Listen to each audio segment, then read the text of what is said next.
Hello बच्चों, आज हम लोग ये फुलवारी कक्षा 4 में कितना सीखा पार्ट 3 का अभ्यास प्रश्न देखेंगे।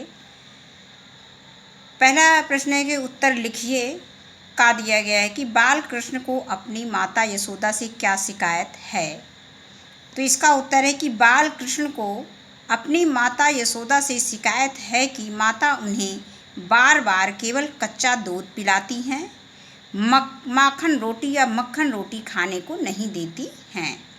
इसके बाद आगे दिया गया है दूसरा प्रश्न खा, फटे दूध से मक्खन नहीं निकलता, इस उदाहरण के माध्यम से रहीम जी क्या कहना चाहते हैं। तो इसका उत्तर है कि फटे दूध से मक्खन नहीं निकलता, इस उदाहरण के माध्यम से रहीम जी कहना चाहते हैं कि बात बिगड़ने पर फिर नहीं बनती है, चाहे कितना ही कोशिश क्यों ना किया जाए। कहने का मतलब कि बात के बिगड़ जाने पर फिर दोबारा वो बात नहीं रह जाती है, चाहे जितना भी हम कोशिश करें। जिस प्रकार से हम फटे दूध से माखन को नहीं निकाल सकते हैं, उसी तरह से हम बात के बिगड़ने पर बात को नहीं बना सकते हैं। अगला प्रश्न दिया गया है कि हौसला कहानी से क्या सीख मिलती है। तो इसका उत्तर है कि हौसला कहानी से हमें सीख मिलती है कि मनुष्य के जीवन में चाहे जितनी मुसीबतें आएं, कभी भी हिम्मत नहीं हारनी चाहिए। अपनी मंजिल तक पहुंचने के लिए हमेशा कोशिश करते रहना चाहिए। अगला प्रश्न दिया गया है, ओणम का त्योहार किसका प्रतीक है। तो इसका उत्तर है कि ओणम का त्योहार सुख, समृद्धि, उल्लास व आनंद का प्रतीक है। ओणम मनाने के पीछे कौन सी कथा जुड़ी है। तो इसका उत्तर है ओणम मनाने के पीछे राजा महाबली की पौराणिक कथा जुड़ी है। आगे प्रश्न दिया गया है कि निम्नलिखित पंक्तियों के भाव स्पष्ट कीजिए। साँच बराबर तप नहीं, झूठ बराबर पाप, जाके हृदय साँच है, ताके हृदय आप।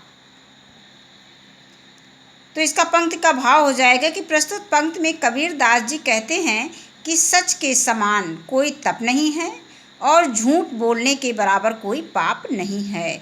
जिसके हृदय में सच्चाई होती है, उसके हृदय में भगवान स्वयं रहते हैं। काचो अगला दिया गया है, अगली कविता दी गई है, पंक्ति दी गई है, काचो दूध पियावत पच पच, देत न माखन रोटी, सूरज चिरजीवी दो भैया, हरि हलधर की जोटी। इस पंक्ति का भाव है कि प्रस्तुत पंक्ति में बालक श्री कृष्ण अपनी माता यशोदा से कहते हैं कि तुम मुझे बार बार कच्चा दूध पिलाती हो, लेकिन माखन रोटी खाने के लिए नहीं देती। सूरदास जी कहते हैं कि श्री कृष्ण और बलदाऊ की जोड़ी दीर्घायु है। अगला प्रश्न संख्या 3 दिया गया है कि नीचे लिखे गए शब्दों में इत प्रत्यय लगाकर नए शब्द बनाइए। अब इसके बाद है प्रकाश में इत प्रत्यय लगा देंगे तो प्रकाशित हो जाएगा। जैसा कि हम लोग जानते हैं कि उपसर्ग जो है शब्द के पहले लगता है और प्रत्यय जो है शब्द के बाद में लगता है। तो प्रकाश में इत प्रत्यय जोड़ देंगे तो क्या हो जाएगा, प्रकाशित। प्रभाव में इत प्रत्यय जोड़ देंगे, प्रभाव प्लस इत तो प्रभावित हो जाएगा। प्रवाह प्लस इत तो प्रवाहित हो जाएगा। आलोक प्लस इत तो आलोकित हो जाएगा। विवाह प्लस इत तो विवाहित हो जाएगा। अब इसके बाद आता है प्रश्न संख्या 4, मुहावरों को अपने वाक्यों में प्रयोग कीजिए। पहला दिया है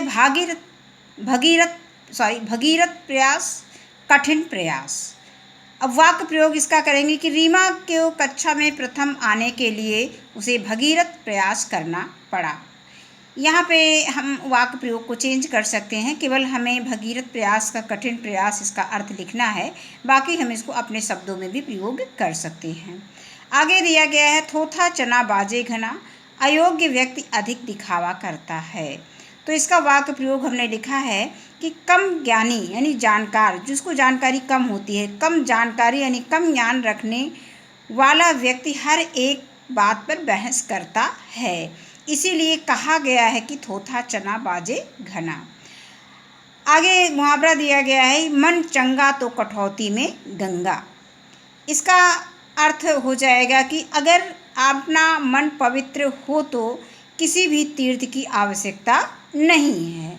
इसका वाक्य प्रयोग हो जाएगा कि राजा के गंगा स्नान जाने की बात सुनकर उनके मंत्री ने कहा कि कहीं जाने की आवश्यकता नहीं, मन चंगा तो कठौती में गंगा। इसके बाद अगला दिया गया है हाथ मलना। हाथ मलना का अर्थ होता है पछताना। अब इसका वाक्य प्रयोग हम देखेंगे, मोहन ने साल भर पढ़ाई तो की नहीं, परीक्षा में फेल हो गया, अब वह हाथ मल रहा है। इसके बाद आता है अगला, ऊँट के मुंह में जीरा, आवश्यकता से कम होना। अब वाक्य प्रयोग है कि हाथी को एक केला खाने के लिए देना ऊँट के मुंह में जीरा के समान है। अगला मुहावरा दिया गया है कि आँखों का तारा होना, बहुत प्रिय होना। इसका वाक्य प्रयोग हो जाएगा कि नमन अपने माता पिता का इकलौता बेटा है, वह उनकी आँखों का तारा है। इसके बाद अगला प्रश्न दिया गया है, प्रश्न संख्या 5, नीचे दिए गए शब्दों के विलोम शब्द लिखिए। शब्द दिया गया है जो पुस्तक में दिए गए हैं, ये विलोम है। प्रेम का घृणा, प्रकाश अंधकार, खट्टा मीठा, शिक्षा अशिक्षा, संभव असंभव, विश्वास अविश्वास, कुसंग सुसंग और विष का हो जाएगा अमृत।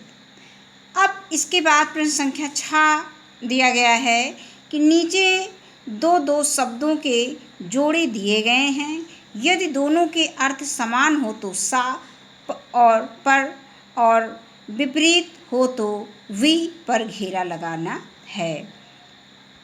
अब इसमें प्रश्न में दिया गया है कम अधिक। तो हम जानते हैं कि कम का ये शब्द दिया गया विलोम, यानी कम का विलोम अधिक होता है, तो ये विलोम दिया गया तो हम वी पे गोला लगा देंगे। आदर सम्मान, आदर सम्मान ये समानार्थक शब्द, एक दूसरे के समानार्थी अर्थ हो गए, समानार्थक शब्द हो गए, तो इसमें सा लगा देंगे यानी समानार्थी शब्द है। और सुख दुख ये विलोम शब्द हैं, तो इसमें वी में गोला कर देंगे। शत्रु मित्र ये भी विलोम शब्द है, तो इसको वी में गोला कर देंगे। हर्ष प्रसन्नता, तो इसमें ये समानार्थी शब्द है, तो इसमें सा में गोला कर देंगे। जन्मभूमि मातृभूमि, और इसमें हम समानार्थी शब्द है तो इसमें सा में गोला बना देंगे।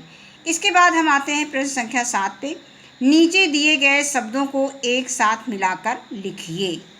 जैसे सुप्त धन अवस्था, सुप्तावस्था, ये एक उदाहरण हमें दे दिया गया है किताब में, उसी तरह से हमें अन्य शब्दों को भी बनाना है। तो किशोर प्लस अवस्था क्या हो जाएगा, किशोरावस्था। वृद्ध प्लस अवस्था, वृद्धावस्था। बाल्य प्लस अवस्था, बाल्यावस्था। और प्रौढ़ अवस्था, प्रौढ़ावस्था। जरा प्लस अवस्था, जरावस्था। अब आगे दिया गया है प्रश्न संख्या 8 कि कबीर और रहीम के दोहे सुनाइए। तो ये इसके पहले हम भक्त नीत माधुरी पढ़ चुके हैं और उसी से हमने कबीर और रहीम के दोहे ले लिए हैं, क्योंकि इसको बच्चे पढ़े हुए हैं इसकी पहले क्लास में, तो इसको आसानी से बच्चे याद करके इसको सुनाएंगे। और इसके पहले भी उन्होंने क्लास में सुनाने के लिए कहा भी था। तो ये कबीर और रहीम के दोहे सुनाइए। कबीर के दोहे, साँच बराबर तप नहीं, झूठ बराबर पाप, जाके हृदय साँच है, ताके हृदय आप। इसके बाद दूसरा कबीरदास जी का दोहा हमने लिया है, वृक्ष कबहु नहीं फल भखै, नदी न संचय नीर, परमार्थ के कारणे साधुन धरा शरीर। इसके बाद रहीम दास के दोहे हमने दिए हैं, बिगड़ी बात बने नहीं, लाख करे किन कोय, रहीमन बिगड़े दूध को, मथे न माखन होय। आगे दिया गया है दूसरा दोहा दिया गया है जो रहीम दास का दोहा है, बड़े बड़ाई ना करें, बड़े न बोलें बोल, रहीमन हीरा कब कहे, लाख टका मोल।